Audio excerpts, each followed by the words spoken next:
Love or fate? She never expected this twist. Emily was never a fan of loud celebrations, so she had firmly decided to spend New Year's Eve at home, brewing a cup of hot cocoa, wrapping herself in a soft blanket, and diving into the pages of her favorite novel. But fate always has its own plans, and they often turn out to be far more intriguing than our own. Outside, it was a true winter evening, crisp and frosty, with snow shimmering under the glow of streetlights. Emily was making her way home through Central Park, soaking in the magic of a New York winter. People bustled past, laughing, carrying bags of gifts and boxes of steaming pizza. But despite the festive energy around her, Emily couldn't shake off the faint shadow of loneliness. As she walked past a bench, an unusual sight caught her eye.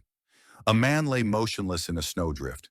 At first, she thought he was simply playing around or taking a spontaneous rest, like teenagers sometimes do. But with each step closer, her unease grew. The stranger wasn't moving. His face was pale, his breath barely visible in the cold air. "Can you hear me?" she asked, leaning down toward him. Emily gently touched his shoulder. The man barely managed to open his eyes and rasped, "My heart. Something's wrong with my heart."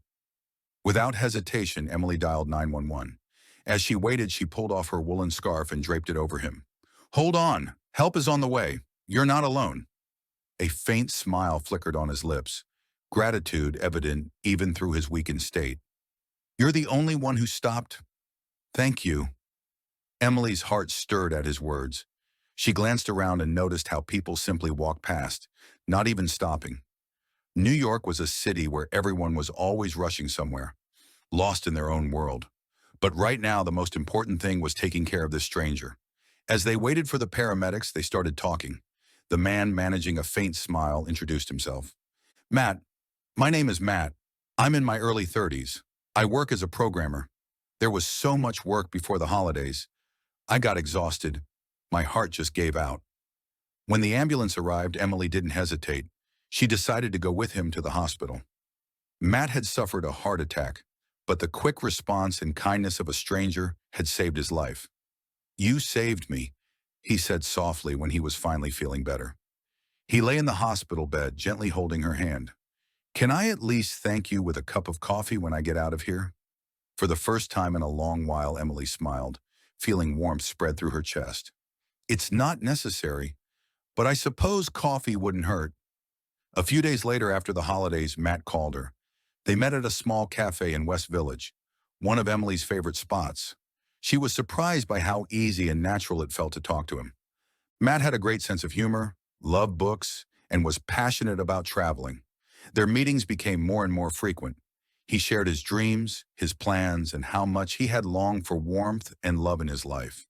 Emily, who had always considered herself independent and self-sufficient, suddenly realized that with Matt, she felt truly alive and needed. In time, they found themselves welcoming the new year together in the very place where their paths had first crossed.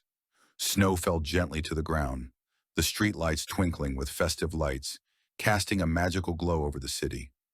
Matt took Emily's hand and led her to that same spot in Central Park. "Do you remember this snowbank?" he asked, smiling. She laughed. "How could I forget?" Matt reached into his coat pocket, pulled out a small velvet box, and dropped to one knee. "You didn't just save my heart. You gave me a life filled with happiness. Emily, will you marry me?" Tears of joy welled in her eyes. "Yes, Matt. Yes." This time, New Year's Eve truly was a miracle, one that changed two hearts forever. Matt rose to his feet, wrapping Emily in a warm embrace as snowflakes melted against her flushed cheeks. They stood there, bathed in the soft glow of holiday lights, lost in their own world. "I never imagined that one chance encounter could change my life," Matt whispered, gazing into her eyes. Emily smiled. "I don't think it was just chance." They wandered through the snow-covered paths of Central Park, hand in hand. Around them, people celebrated, laughed, set off fireworks, but they simply savored the moment. As the clock struck midnight, Matt leaned in and kissed her for the first time. But it wasn't just a kiss. It was a promise of a new life filled with love and warmth. After the holidays, they began building their future together. Matt finally allowed himself to work less and live more, while Emily learned that sometimes it's worth opening your heart to someone else. They traveled, strolled through the city at night, explored new cafes and bookstores, discovering the world together. A year later, on that same night, they returned to Central Park once more. But this time, they were engaged, ready to begin a new chapter in their story. Matt held Emily's hand tightly. "Do you remember how it all started?" She smiled and nodded. "Yes, with me deciding to spend New Year's alone. But I guess fate had other plans." They laughed as the first fireworks lit up the sky above them. Their story was only just beginning.